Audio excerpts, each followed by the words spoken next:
everyone, I'm Evangeline right here at eTrailer. Today we're taking a look at the Rhino Rack Bat Wing 180 freestanding awning. This is going to be an awning that covers a lot of your vehicle. You can see it goes all around the side. And if you've also noticed, there's no legs. So if you want a quick and easy awning to set up that gives you a lot of shade, let's take a look at this one. The 270 awning is a very popular awning because it wraps around the side of the vehicle and all the way to the back. What we have today is a 180. So why get that one instead? Well, the big key thing here is hatch, trunk, or tailgate access. For the 270, you might not be able to open up your window or open up your hatch, but with the 180, this whole area is free and clear. You still have all this space for all your adventures though. You have 90 square feet that you get to work with, and when you can set up all that awning in about 2 minutes of work, that's impressive, especially the one that always has to set up the campsite. And you see it freestanding right now, but did you know that if you wanted to, let's say some wind kicks up, or you want a little bit more height to your awning, you just remove those two straps, bring down this leg, and now you have some extra support. Legs come down, this is where you can adjust the height. You just turn the leg to tighten it down, and then now you have some extra support. You're gonna have 1, 2, 3, 4 legs throughout the awning to set up. And please, always use your guy lines. These are included with your awning. They have an S hook that makes them easy to set up. And this is what you can then use to stake using the included stakes, plus you have this tension adjuster. So obviously we're inside a garage, can't quite stake down, and that might be a situation for you if you're parked somewhere with gravel or you're in a parking lot. You can also check out these stake sandbags we have here at eTrailer, where we use those for tents. Whether it's rain or shine on the forecast, you have this poly cotton, really thick fabric that's designed to hold up to it. So for sunshine, you have a 50 UPF. So kind of like how you have SPF for your skin, UPF is the same UV protection, but fabric form. And for water or rain, it is watertight. So you can see here, as we just put some water on the awning, all our drops just bead up, nothing goes through.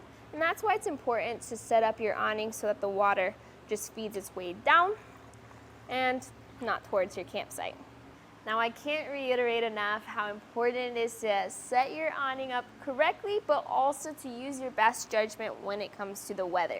The amount of times I see people with broken arms on their awning because it was too windy when they set it up is too much. So when you set this up, you just unfold the awning. You start with the back and you just bring that around and then hook it into the back eye bolt. And the same thing goes for the front. Bring that around, that hooks into the front eye bolt.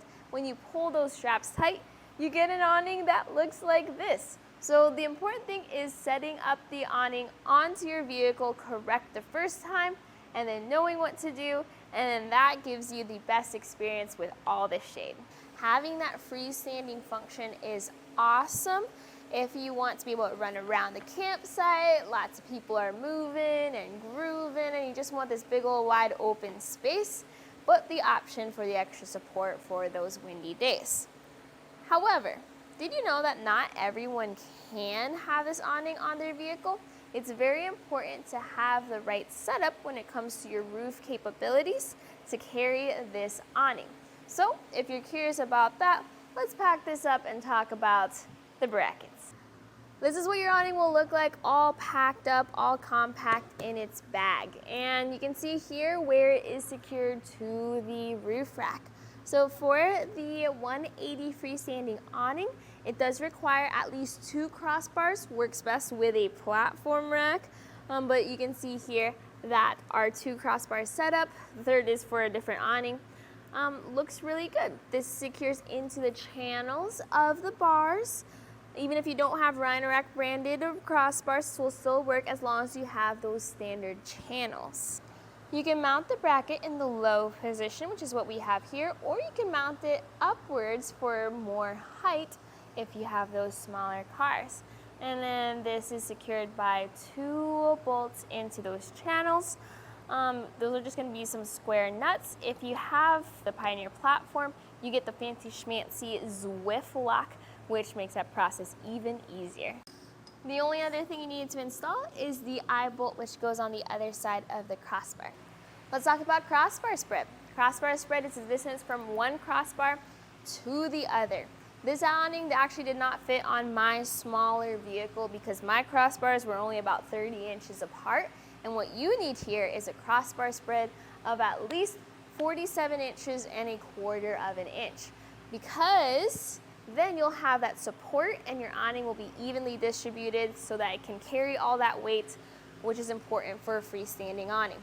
You also need to make sure you don't have too much overhang. So overhang is the distance from one bar to the end. If you have too much overhang, you're gonna get a really wonky setup. So anything that's more than around 19.5 inches of overhang might be a bit much. So keep those numbers in mind as you look at your roof rack for your vehicle.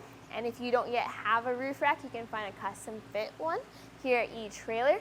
And that will help you figure out, yeah, I think a Batwing 180 would be a good fit for me. If you think this is a little too large for your vehicle, check out the Sunseeker freestanding awning. But today, hopefully this video was helpful for you as we took a look at the Rhino Rack Bat Wing 180 freestanding awning at etrailer.com.